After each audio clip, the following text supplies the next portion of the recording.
féliciter le secrétaire général de l'UAT, M.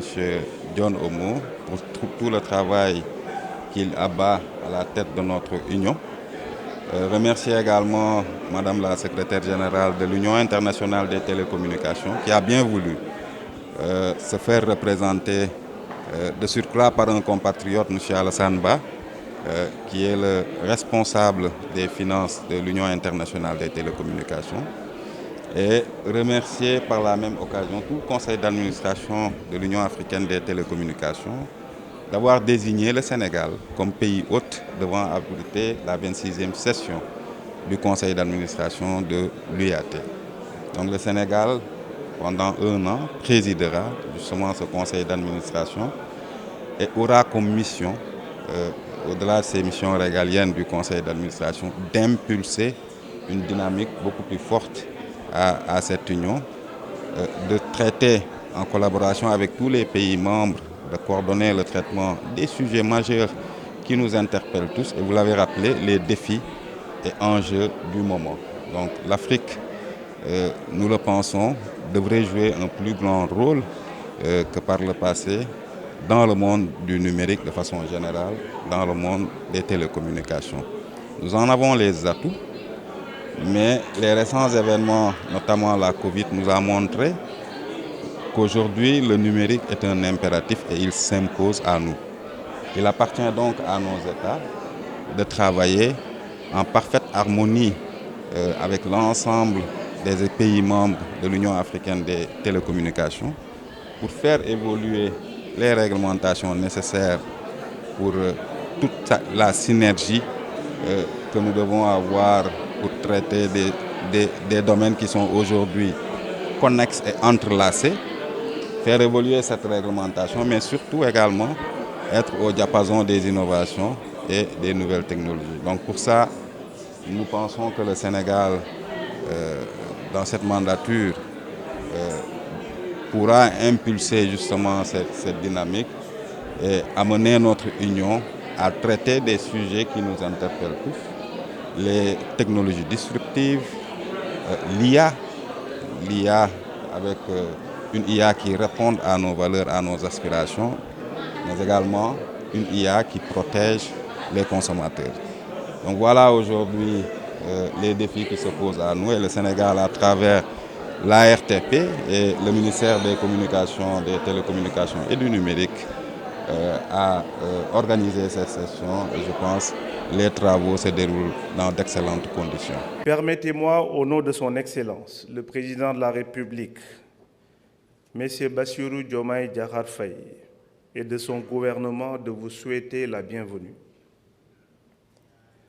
Votre présence aujourd'hui témoigne de l'importance stratégique que revêt la transformation numérique de nos États et pour le continent tout entier. Monsieur le secrétaire général de l'UAT, Mesdames et Messieurs, au Sénégal, nous en avons pleinement conscience. C'est pourquoi, sous la vision éclairée du chef de l'État, nous avons adopté une nouvelle stratégie numérique dénommée le New Deal technologique, qui est alignée à l'agenda national de transformation du Sénégal, Vision 2050. Mesdames et Messieurs, l'Union africaine des télécommunications joue un rôle central dans la transformation numérique de l'Afrique. Depuis sa création, elle a œuvré sans relâche pour le développement des infrastructures des télécommunications, l'harmonisation des politiques de facilitation de l'accès aux technologies, de l'information et de la communication à travers le continent. Sa mission est de soutenir la croissance économique, de renforcer l'inclusion sociale et de favoriser l'innovation, tout en assurant que chaque citoyen africain puisse bénéficier des opportunités offertes par les technologies du numérique. Au cours de cette session, vous aurez l'opportunité d'échanger sur les stratégies et initiatives qui permettront de renforcer notre coopération. Vous discuterez des avancées réalisées, des obstacles à surmonter et des nouvelles pistes à explorer pour accélérer la transformation numérique de l'Afrique. L'enjeu est de taille. Il est de notre responsabilité de garantir que les télécommunications et les technologies numériques deviennent des moteurs puissants de notre développement.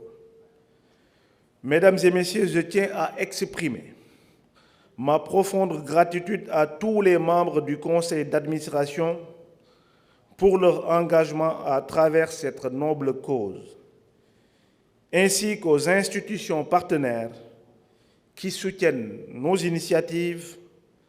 Votre présence ici aujourd'hui témoigne de votre dévouement à l'édification d'une Afrique connectée, inclusive et prospère.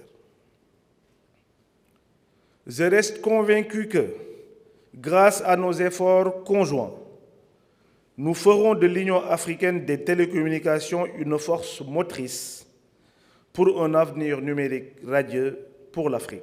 Well, the expected outcome, as I've mentioned in my speech earlier today, our role as a union. Les attentes de cette réunion, c'est qu'il a présenté le rapport d'activité de l'année écoulée, mais également les activités futures pour l'année qui suit. Et il espère que le budget va être approuvé pour l'Union des télécommunications, mais également approuver les comptes de l'exercice qui vient de s'achever. Il y aura la conférence mondiale de développement des télécommunications qui aura lieu vers la fin de l'année à Azerbaïdjan, dans sa capitale Bakou. Et il espère qu'il y aura le groupe africain aura des mesures ou des propositions pour le succès de cette conférence. Et donc, il espère que le Conseil va approuver les décisions qui pourront être prises au nom de l'Afrique en vue de cette conférence mondiale de développement des télécommunications.